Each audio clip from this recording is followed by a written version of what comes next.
മൂന്ന് ഉദ്യോഗസ്ഥർ ഉണർന്നിരിക്കേണ്ട കണ്ണൂർ സെൻട്രൽ ജയിലിലെ അതീവ സുരക്ഷാ ബ്ലോക്കിൽ നിന്ന് ഗോവിന്ദചാമി അപ്പോൾ എങ്ങനെയാണ് രക്ഷപ്പെട്ടത്?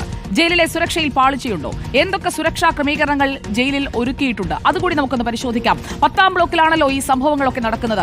അവിടെ നിഷ്കർഷിച്ചിരിക്കുന്നത് 3 ഉദ്യോഗസ്ഥർ ഉണർന്നിരിക്കണമെന്നാണ്. അതായത് ഒരു ഹെഡ് വാർഡനും 2 വാർഡന്മാരും 3 പേർക്കാണ് മുഴുവൻ സമയ ഡ്യൂട്ടി ഈ 10-ാം ബ്ലോക്കിൽ നിശ്ചയിച്ചിരിക്കുന്നത്.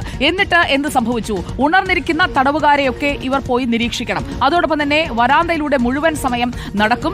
സ്ക്വയർ ആകൃതിയിലുള്ള 2 എല്ലുകൾ ചേർത്ത് വെച്ചതുപോലെ സ്ക്വയർ ആകൃതിയിലുള്ള ബ്ലോക്കാണ്. വരാന്തയിലൂടെ മുഴുവൻ സമയം നടന്നെങ്കിൽ 1:15 ഗോവിന്ദചാമി എങ്ങനെ പുറത്തിറങ്ങി? ആ ചോദ്യം അവിടെ നിൽക്കുകയാണ്.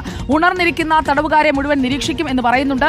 എന്നാൽ 1:10 നോക്കിയപ്പോൾ പുതച്ചുമൂടി ഗോവിന്ദചാമി ഉറങ്ങുന്നത് കണ്ടു എന്നതാണ് ഡ്യൂട്ടിയിലുണ്ടായിരുന്നവർ പറയുന്നത്. 2 എൽ തിരിച്ചിട്ട രീതിയിലുള്ള ഈ ബ്ലോക്കിൽ അതീവ സുരക്ഷയ്ക്ക് വേണ്ടി പ്രത്യേകം നിർമ്മിച്ച ഒരു ഘടനയുണ്ട് എന്നത് വ്യക്തമാണ്. 10-ാം ബ്ലോക്കിന് പ്രത്യേകം മതിലും ഗേറ്റുമുണ്ട്. അതായത് സുരക്ഷാ ക്രമീകരണങ്ങളെല്ലാം ചട്ടപ്രകാരം അവിടെയുണ്ട്. പക്ഷേ ഇതൊക്കെ നോക്കേണ്ടവർ എന്ത് ചെയ്തു എന്നതാണ് ചോദ്യം.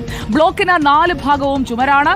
ഈ ചുമര് കടന്നാൽ പ്രധാന മതിലാണ്. പുറത്തുനിന്ന് കാണാവുന്ന ഉയരമല്ല അകത്ത്. അതായത് അകത്ത് കുഴി കൂടി എടുത്തിട്ടുണ്ട്, അല്ലെങ്കിൽ കിടങ്ങ് ആകൃതിയിൽ നിർമ്മിച്ചിട്ടുണ്ട്. അപ്പോൾ അതുകൂടി ചേർക്കുമ്പോൾ ഈ മതിലിന് വലിയ ഉയരം ഉണ്ട് എന്നത് വ്യക്തമാണ്. അകത്ത് മതിലിനോട് ചേർന്നുള്ള ആ കുഴിയുടെ ആഴമെന്ന് പറയുന്നത് 10 അടിയാണ്.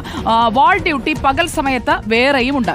ജീവനക്കാരുടെ കുറവ് വർഷങ്ങൾക്ക് മുൻപേ ഉണ്ട് എന്ന കാര്യവും ഈ ഒരു വീഴ്ച സംഭവിക്കുമ്പോൾ പുറത്തേക്ക് വരികയാണ്. അപ്പോൾ ഇതൊക്കെയാണ് 10-ാം ബ്ലോക്കിലെ ക്രമീകരണങ്ങൾ. പക്ഷേ ഈ ക്രമീകരണങ്ങളൊക്കെ ഉറപ്പാക്കേണ്ട ആ 3 പേർ മഴയത്ത് ഉറങ്ങുകയായിരുന്നു. ഗോവിന്ദചാമി പുറത്തിറങ്ങിയത് ഈ 3 പേരിൽ ഒരാൾ പോലും കണ്ടില്ലേ? അതോ ഈ പറഞ്ഞ രീതിയിലുള്ള ക്രമീകരണങ്ങളൊക്കെ അവിടെ ക്രമീകരണങ്ങളായി നിൽക്കുകയും അത് മേൽനോട്ടം വഹിക്കേണ്ടവർ ശ്രദ്ധിക്കാതെ വെറുതെ അങ്ങ് ലാഘവത്തോടെ വിടുകയുമാണോ ഉണ്ടാവുന്നത്?